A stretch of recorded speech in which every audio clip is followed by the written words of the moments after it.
GTN, or China Global Television.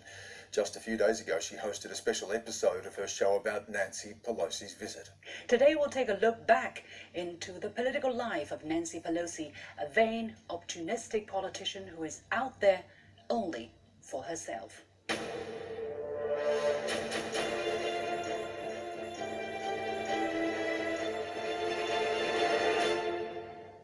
I spoke to Liu Xin earlier from Beijing. You've described Nancy Pelosi on your program as being vain and opportunistic. Why use that language? Well, I think that's exactly who she is and what she has shown to the world, especially to the Chinese people. She is out there for show. She's very theatrical. She does it for herself. She did the whole thing for her own legacy, however she defines it. She wants to look tough. She wants to go away as being the top-ranking U.S. politician to ever visit the island, female politician. And, she does that without consideration for any possible consequences for the people of Taiwan, for U.S.-China relations. You said she was sneaking into Taiwan. I just want to look at that language. It was hardly sneaking, was it, Liu Xin? This was announced for months. She flew in. There was no hiding away. There was no hiding of her intention. This was not someone sneaking into Taiwan. Well, definitely she was keeping it quite secretive before the last moment. I mean, nobody knew exactly, well, at least in public, she never confirmed this trip. Nobody ever knew for the record whether she was going there. It was until her plane started to turn north after turning east from her previous destination that we know for sure that she was going to land in Taiwan. Why? I think the reason is very clear. She knew she's doing something that is very fishy, that is very bad. That's why she doesn't want to make it public. She was intending to go in April. It was pushed back. There was a lot of discussion within the United States about the whys and wherefores of her visit, whether she should in fact go. But doesn't she have the right to go? Taiwan elects its own government. There are relationships, not formally diplomatic, but there are relationships between the United States and Taiwan. Didn't she have the right to visit, but warned it would react strongly if it went ahead? And they have, Stan, in moves meant to flex to the world that China will exercise the rights it thinks it has to Taiwan. Beijing carried out its largest ever military drills around the island, including conducting live fire drills inside Taiwan's territorial waters. Now, Chinese warships and military planes have been operating in the area, encroaching more into Taiwan's territory than ever before, and over the top, with some missiles reportedly landing inside Japan's exclusive economic zone. Well, Beijing says it had no choice but to use a show of force to defend its interests. 我们要发出警示，美国不要轻举妄动，美国不要制造更大的危机。 But the exercises served as more than just a warning to Taiwan and the US. It was also a show put on for a domestic audience in Fujian province, the closest point on Chinese territory to Taiwan. Holidaymakers got a surprise as a convoy of tanks was spotted travelling up the beach to transport military equipment. Well, Taiwan says the exercises appear to simulate an attack. Its military will run their own drills this week.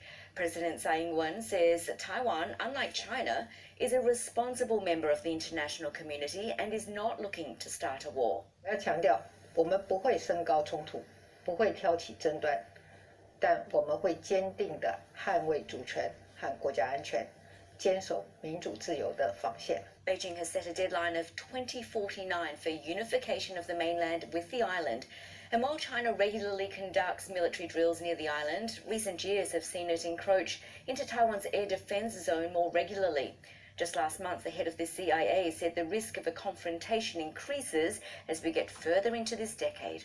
I think the Chinese leadership is trying to study the lessons of Russia's invasion of Ukraine and what it tells them. I think our sense is that it probably affects less the question of whether the Chinese leadership might choose some years down the road to use force to control Taiwan, but how and when. And Beijing is trying to turn the screws on everyday Taiwanese too. Yes, Dan, they've announced a fresh round of economic sanctions against Taiwan, suspending imports of citrus fruit and some seafoods. The Taiwanese are used to cross-strait tensions, but some have mixed feelings about Ms. Pelosi's visit and the escalation it's prompted. 我认为美国只是想要玩那个两面手法吧，因为他来只会加强我们台湾人民跟大陆之间的摩擦跟不谅解而已。说真的，担心还是会担心啦，因为就像乌克兰他们讲的他们也没想过会打过来但是他万一真的打过来，你怎么办？对啊，就像很多游客问他们说都不怕什么怎样，中国怎样我说真的如果真的打过来，你跑得掉吗？对不对？It's hard to imagine what such exercises would feel like. Sitting here, Wang Tingyu is a member of the Taiwanese Parliament and Taiwan's Foreign Affairs and National Defence Committee. And he joins me now from Taipei. It's nice to have you with us. How are people feeling in Taiwan over this past week with all of this increased tension? Yeah, last week, the military exercise from China around Taiwan Island, the heat is increasing and the threat is intense. However, you must understand, Taiwan has been under this kind of threat from China for decades. Their fighters enter our ADIZ from southeast part of Taiwan every day, almost every day. So this kind of threat is similar like cliche. It's kind of normal to Taiwan. However, this time, the tense it actually increased. Was there a sense of more fear? Worrisome, but not fear. Last week is Taiwan Valentine's Day, and all the restaurant is full of couples, lovers, and I cannot even get a seat for my wife for a fancy restaurant. So in Taiwan, we increase our worry and pay our attention at that. But however, we trust our military guy, and this kind of threat is our daily life for years.